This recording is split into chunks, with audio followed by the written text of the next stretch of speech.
Hello ஐயா, வணக்கம். ஐயா வணக்கம். வணக்கம் வணக்கம் ஐயா, நலமா இருக்கீங்களா? சொல்லுங்க. நல்லா இருக்கியா? நல்லா இருக்கீங்க. அதாவது திருநெல்வேலியில் ஒரு கண்டன பொதுக்கூட்டம் நடந்திருக்கு. ஆமா. அதாவது அந்த ரயில் நிலையம் முன்பாக. ஆமா, 1ஆம் தேதி. அதுல தேவேந்திர சமூக அமைப்பு தலைவர்கள் ஒவ்வொருத்தரும் உரையாற்றியிருக்காங்க. அந்த வகையில செந்தில் மல்லர் அவர்களும் தங்களுடைய கண்டனத்தை பதிவு செய்திருக்கிறார். அங்கு பசுமன் முத்துராமலிங்க தேவரை தவறாக பேசியதாக ஒரு நிகழ்வு. அதை எப்படியா பாக்குறீங்க? இல்ல, இது தவறாக பேசிட்டார் அப்படிங்கிறதுக்கெல்லாம் அதுல ஒண்ணும் இல்ல. அவர் பேசுனது அவரு சுட்டிக்காட்டி, அதாவது வரலாற்றுகளை சுட்டிக்காட்டி, அவர் ஒரு செந்தில் மல்லர் அவர்கள் ஒரு வரலாற்று ஆசிரியர், அவர் ஒரு எழுத்தாளர், பன்முகத்தன்மை கொண்டவர், அரசியல்வாதி, மல்லர் மீட்பு கழகத்தினுடைய நிறுவனர், இப்படி பன்முகத்தன்மை கொண்டவர். மீண்டும் பாண்டியர் வரலாறு என்ற புத்தகத்தை இதே போன்று ஒரு சர்ச்சையான ஒரு இதை ஏற்படுத்தி, அது தேசிய பாதுகாப்பு சட்டம் நூல் தடை என்றெல்லாம் போனது. அதையெல்லாம் திறம்பட வெற்றி கொண்டு, அன்றைக்கு இருந்த ஜெயலலிதா அவர்கள் அந்த காலகட்டத்திலே திறம்பட வெற்றி கொண்டு இன்றைக்கும் களத்து நிற்கக்கூடிய ஒரு செந்தில் மல்லர் அவர்கள். அப்ப இந்த நிலையில அன்னைக்கு தென் தமிழகத்தில் நடைபெறுகின்ற தொடர் படுகொலைகள், தேவேந்திர குல வேளாளர் சமுதாயத்திற்கு எதிராக மட்டுமே பல்வேறு படுகொலை நடந்திருக்கிறது. அதெல்லாம் கண்டித்து அந்த ஆர்ப்பாட்டம் மல்லர் பேராயத்தினுடைய தலைமை ஒருங்கிணைப்பாளர் தோழர் தமிழ்வாரன் அவர்களுடைய தலைமையில நடந்தது. பல்வேறு சமுதாய தலைமைகள் அங்க போய் கலந்துகிட்டு தங்களுடைய கருத்துக்களை பதிவு செய்தாங்க. அந்த வகையில மல்லர் மீட்பு கழகத்தினுடைய நிறுவன தலைவர் அண்ணன் செந்தில் மல்லர் அவர்களும் தன்னுடைய கருத்தை பதிவு செய்தார், அழுத்தமாக பதிவு செய்தார் என்றுதான் நாம் சொல்ல வேண்டும். அப்போ ஒரு வரலாறுகள் இப்படி இருக்க ஏன் வரலாறுகளை திருத்தி கூறுகிறீர்கள்? இந்த தொடர் படுகொலைக்கு இந்த பொய் வரலாறுகளும் ஒரு காரணமாக இருக்கிறது என்கின்ற அடிப்படையில் அவர் பேசியிருக்கிறார். அப்போ இப்போது அந்த ஒரு குறிப்பிட்ட சமுதாயத்தை சேர்ந்த ஒரு சிலர் பொதுவெளிகளில் தேவேந்திரர் சமுதாய தலைமை, அதாவது இமானுவேல் சேகரன் குறித்தும் பல்வேறு தொடர்ச்சியாக அவதூறுகளையும் அல்லது ஒரு உரிமையிலும் பேசி வரக்கூடிய இந்த நிலையில சமீபத்தில் கூட பாத்தீங்கன்னா ஆப்பநாடு மறவர் சங்கம் சார்பாக தியாகி இமானுவேல் சேகரன் அவர்களுக்கு மணிமண்டபம் அமைக்க கூடாது என்று ஒரு கோர்ட்ல கேஸ் போட்டிருந்தாங்க. அந்த கேஸ் தமிழ்நாடு அரசு அதில் முகாந்திரம் இல்லை என்று நிராகரித்து விட்டது, தள்ளுபடி செஞ்சிட்டாங்க. அப்ப இது எல்லாமே ஒரு அரசியல் காழ்ப்புணர்வோடு தேவேந்திரர் சமுதாயத்தை தொடர்ச்சியாக ஒடுக்கிவிட வேண்டும், அடக்கிவிட வேண்டும், அவர்களை தங்களுடைய கட்டுப்பாட்டுக்குள் வைத்து விட வேண்டும் என்ற எண்ணத்தோடு ஒரு சாதி வெறியோடு தான் தொடர்ச்சியாக செயல்பட்டு கொண்டிருக்கிறார்கள் அந்த ஒரு குறிப்பிட்ட சமுதாயத்தை சேர்ந்தவர்கள் என்பது தெரிகிறது. அந்த வகையில் தான் அந்த குறிப்பிட்ட சமுதாயத்தை சேர்ந்தவர்கள் தூக்கி போயிடுகிற அவர் எப்படிப்பட்டவர், அவர் எந்த வரலாற்று பின்னணி கொண்டவர் என்று பேச வேண்டிய ஒரு நிர்பந்தத்திற்கு செந்தில் மல்லர் தள்ளப்பட்டிருக்கிறார். ஐயா, நிர்பந்தம் என்னன்னா, இப்ப ஒரு தனிநபர் விமர்சனத்துக்காக ஒரு ஒட்டுமொத்த சமுதாயமும் வழிபடக்கூடிய ஒரு தலைவரை இழிவுபடுத்துவதை எந்த வகையிலையா நீங்க இழிவுபடுத்துவது அப்படின்னு நம்ம சொல்ல முடியாது. அதாவது அதை இழிவுபடுத்துவதாக நாம் கருதக்கூடாது. ஏனென்றால் வரலாறு என்பது எந்த காலத்திலும் நாம் ஒழித்து வைத்து விட முடியாது, கட்டமைத்து விட முடியாது. அதெல்லாம் இந்த டிஜிட்டல் உலகத்தில் அப்படி எல்லாம் செய்ய முடியாது. அப்ப ஏன் போலியாக ஒரு வரலாற்றை கட்டமைக்கிறீர்கள் என்று ஒரு கேள்வியை செந்தில் மல்லர் பொது சமூகத்துல எழுப்புறாரு. அப்ப இந்த கட்டமைப்புக்கு பின்புலமாக சாதிய பயங்கரவாதம் இருக்கிறது என்பதுதான் அதனுடைய பொருள். அதாவது போகிற போக்கில் ஏன் வாவுசியன் சொல்லல, மற்ற சமுதாயத்தின காமராஜரையன் சொல்லல, இதெல்லாம் போகிற போக்கில் சொல்லவில்லை. அப்ப ஒரு சாதிய பயங்கரவாதத்தின் பின்புலத்தில் நீங்கள் முதுகுளத்தூர் கலவரம் கேள்விப்பட்டிருப்பீர்களா என்று கூட தெரியவில்லை. அப்ப அந்த கலவரம் மிகப்பெரிய அளவில் பல நாட்கள் நடந்த கலவரம். ஒரு துணை ராணுவமே இங்க மக்களுக்கு பாதுகாப்பளிக்கூடிய ஒரு சூழ்நிலை ஏற்பட்டது. அதுக்கு பின்புலமாக இருந்தது இமானுவேல் சேகரனுடைய படுகொலை.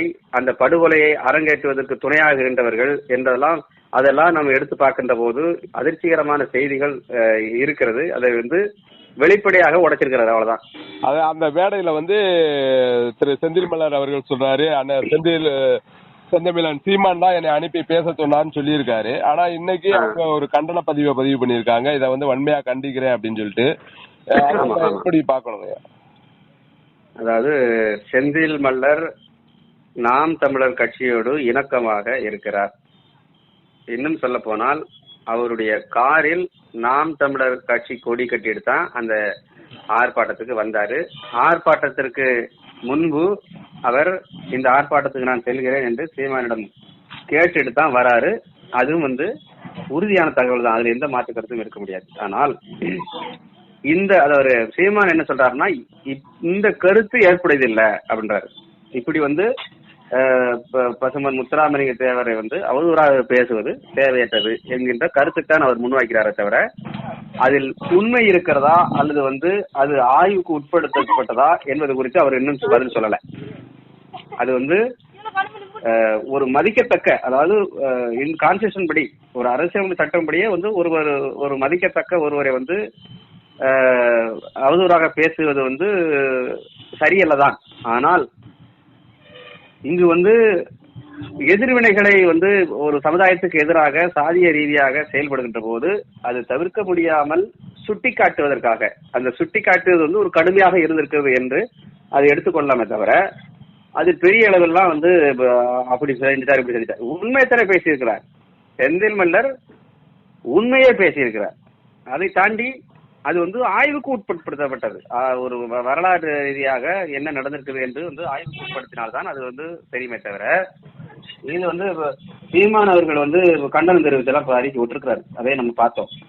அதே போல அனைத்து அமைப்புகளும் திரு செந்தில் மலர் அவர்கள் மன்னிப்பு கேட்க வேண்டும் என்ற ஒரு கருத்தை வலியுறுத்தி அனைத்து காவல் நிலையங்களிலும் பதிவு அதாவது ஒரு இதை கொடுத்திருக்காங்க, அதாவது கேஸ் கொடுத்திருக்காங்க இல்லையா? அதை நம்ம எப்படி மன்னிப்பு கோருவார் அவர்? அதுக்கு வாய்ப்பு இல்லை, மன்னிப்பு கோருவதற்கு வாய்ப்பு இல்லை. அதாவது அது என்ன சொல்றாரு, நான் நேற்று வந்து நான் அவரை சந்திச்சு பேசினேன். சந்திச்சு பேசும்போது அவரிடத்துல இந்த கேள்வியெல்லாம் நான் கேட்டேன். நீங்க வந்து வருத்தம் தெரிவிப்பீங்களா, மன்னிப்பு கேட்பீங்களா இதெல்லாம் கேட்டேன். அதுக்கு அவர் வந்து திட்டவட்டமாக நான் அப்படிலாம் பண்ண முடியாது, வாய்ப்பு இல்லை. அப்ப நீதிமன்றம் எனக்கு ஒரு வாய்ப்பளித்தால் நான் ஒரு 25% இந்த வரலாற்று உண்மைகளை நான் பொதுவெளியில் ஆர்ப்பாட்டத்தில் பேசியிருக்கிறேன். இன்னும் 100% இந்த வரலாற்று உண்மைகள் புதைந்து கிடக்கிறது. அதையும் வரலாற்று சான்றுகளோடு நான் வெளிக்கொணர்வேன் என்று வந்து என்னிடத்துல பதிவு செய்திருக்கிறார். அப்போ வந்து இதுல வருத்தம் தெரிவிக்கிறதுக்கோ மன்னிப்பு கேட்கறதுக்கோ ஒன்றும் இல்லை. சீமான் அவர்கள் வந்து ஒரு அறிக்கை வெளியிட்டிருக்கார் இல்லையா? அந்த அறிக்கையில கூட என்ன சொல்றாருன்னா, தமிழர் ஓர்மைக்கு இது வந்து குந்தகம் விளைக்கக்கூடிய அல்லது பாதிப்பு ஏற்படுத்தக்கூடிய வகையில் இருக்கும் அப்படின்னு சொல்றாரு. இது நான் என்ன சொல்றேன் அப்படின்னா, இதை விவாதிக்கிறதுனா தான் தமிழர் ஓர்மை வந்து ஏற்படாது. இன்னைக்கு வந்து தமிழர் ஓர்மை வந்து ஏற்படாமல் இருப்பதற்கு இதுவும் ஒரு காரணம். அப்ப தமிழ் தேசியம் அப்படின்னு வந்து வாய்கிலிய பேசக்கூடிய சீமான் தமிழ் தேசியத்திற்கு உழைத்தவர்கள் வந்து உயர்த்தி பிடிக்காமல் சாதி ரீதியாக இருக்கக்கூடிய அங்கங்க இருக்கக்கூடிய தலைவர்களை வந்து புகழ்ந்து பேசி அது ஓட்டுகளை அறுவடை செய்வதை தவிர ஒரு மயிரும் கிடையாது அதை தாண்டி. அப்ப இது வந்து எங்க போய் முடியும்னா இப்படித்தான் போய் ஒவ்வொரு அந்த வரலாற்று உண்மைகளை உடைக்கும் போது, அந்த பிம்பங்களை உடைக்கும் போது, அந்த பொய் புரட்டுகளை உடைக்கும் போது, அந்த கட்டமைப்புகளை உடைக்கும் போது இவர்கள் எல்லாம் வந்து வரிந்து விட்டு வருவாங்க. அப்ப சீமான் அவர்கள் வந்து தமிழ் தேசியம் என்றால் என்ன என்பதை வந்து அவர் கற்றுக்கொள்ள வேண்டும். கத்துக்கிட்டு வந்து களத்துக்கு வாங்க. சும்மா வாய்களே அங்கங்க மேடை போட்டு பேசுவது வந்து தமிழ் தேசியம் இல்லை. அந்த சாதி தலைவரை, இந்த சாதி தலைவர்களை, ஒரு சாதிக்கு உழைத்தவர்களை வந்து உயர்த்தி பிடிப்பது இல்லை. அது தவறுனா தவறுன்னு சொல்லுங்க. அது வந்து பொய்யான வரலாறுனா பொய்யான வரலாறுன்னு சொல்லுங்க. ஏன் அது கூச்சப்படுறீங்க? ஒரு சமூகத்துக்கு எதிராக தென் தமிழகத்தில் தொடர்ச்சியாக படுகொலைக்கு உள்ளாக்கப்படுகிற சமுதாயம் தேவை. என்னைக்காவது ஒரு கண்டன அறிக்கையை வந்து வெளியிட்டிருக்கீங்களா? ஒரு கண்டன ஆர்ப்பாட்டம் நடத்திருக்கீங்களா படுகொலைக்கு எதிராக? ஏன் காரணமின்றி படுகொலை நடக்குது? எந்த காரணமும் கிடையாது. அப்ப இந்த போன்ற ஓர்மைகளை, தமிழர்கள் ஓர்மைகளை சிதைப்பது யார்? சிதைப்பதற்கு அந்த அடிநாதமாக இருப்பது யார்? அவர்களை அம்பலப்படுத்த வேண்டிய தேவை இருக்குது இல்லையா? அதைத்தானே செய்ய வேண்டி இருக்குது. ஐயா, தமிழ் தேசியம் என்னவென்று தெரியாத திரு சீமான் அவர்களோடு அவர்களுக்கு திரு செந்தில் மல்லர்கள் ஆதரவளிக்க வேண்டிய அவசியம் என்ன இருக்குது? ஆமா, அது அவர்கிட்ட தான் கேட்கணும். இப்ப உணர்ந்திருப்பார்னு நினைக்கிறேன் செந்தில் மல்லர். அதாவது ஒரு கருத்தை செந்தில் மல்லர் அவர்கள் சொல்றாரு. அப்ப சொல்லும் போது பேசும்போது அந்த கருத்தின் அடிப்படையில் உள்ள நியாயம் என்ன, உண்மை என்ன என்பது குறித்து அவர் விவாதிக்கலாம், அல்லது இதை கடந்து போயிருக்கலாம். ஆனால் சீமான் அவர்கள் இது போன்ற கண்டன அறிக்கை விடுவதற்கு பின்புலத்தில் சாதியம் இருக்கிறது என்று நான் குற்றம் சாட்டுறேன். இவர்கள் எல்லாம் அழுத்தம் தெரிவித்து, நேற்று கூட சாட்டை துரைமுருகன் என்பவர் கூட ஒரு காணொலி பதிவிடுகிறார். அதெல்லாம் இதற்கு சாதியம் அழுத்தம் இருக்கிறது என்று கூறும்போது திரு செந்தில் மல்லர்கள் இவ்வாறு பேசுவதற்கு எந்த அழுத்தம்? செந்தில் மல்லர் பேசுறதுக்கு அவருடைய சமூகம் பாதிக்கப்படுதே, படுகொலை செய்யப்படுதே, கேட்கறதுக்கு நாதியற்று இருக்கிறதே, ஒரு அமைப்பாகாமல் இருக்கிறார்களே என்கின்ற அந்த அழுத்தத்தில் தான் அவர் பேசுறாரு. அவர் பேசுவதில் உண்மை இருக்கிறது, நெஞ்சார்ந்து அவர் பேசுகிறார், உண்மையாக பேசுகிறார். அப்போ இப்படியெல்லாம் நீங்க வரலாற்றுல பொய் கட்டமைப்பு உருவாக்கி நீங்க இப்படி எல்லாம் பண்றீங்களே, எங்களுடைய சமுதாயத்தை தொடர்ச்சியா படுகொலை செய்யறீங்களே, இதுக்கு இந்த கட்டமைப்பு தானே உதவுது. இந்த இன்னும் வெளிப்படையாக செல்ல வேண்டும் என்றால் முத்துராமலிங்க தேவர் அவர்களுடைய பின்னணியில் இருந்து கொண்டுதான் இவ்வளவு வேலை செய்றீங்க. அப்ப அவர் அந்த காலகட்டங்களில் இருக்கக்கூடிய பணியை செஞ்சாரு. சரி, நீங்க கட்டமைக்கிறீங்கல்ல, ஒரு முத்துராமலிங்க தேவர் அப்படி செஞ்சார் இப்படி செஞ்சார், அவர் ஒரு தேசிய தலைவர், தேசியம் தெய்வீகமும் இரு கண்கள் எல்லாம் சரி, நீங்க பேசுறது எல்லாமே அதை ஏன் பின்பற்ற மாட்டீங்க? முத்துராமலிங்க தேவர் உங்களை கொலை செய்ய சொன்னாரா? உங்களை படுகொலை செய்ய சொன்னாரா? உங்களை சாதி ரீதியாக மக்களை ஒடுக்க சொன்னாரா? எத்தனை கிராமங்களில் என்றும் தலை நிமிர்ந்து நடக்க முடியல பட்டியல் சமுதாய மக்கள். அப்ப எந்த அளவுக்கு உங்களுடைய ஒடுக்குமுறைகள் அப்ப இந்த ஒடுக்குமுறைகள் எல்லாம் செஞ்சுட்டு யாரு பின்னாடி ஒழிஞ்சுக்கிறீங்க? முத்துராமலிங்க தேவர் பின்னாடி ஒழிஞ்சுக்கிறீங்க. அப்ப அவர் பின்னாடி ஒளியறத செந்தில் மல்லர் அவர்கள் கேள்வி எழுப்பியிருக்கிறார். அவ்வளவுதான், அதை தாண்டி அதுல ஒண்ணும் இல்லை. அப்ப இப்படித்தான் சீமான் அவர்கள் புரிஞ்சுக்கணும்.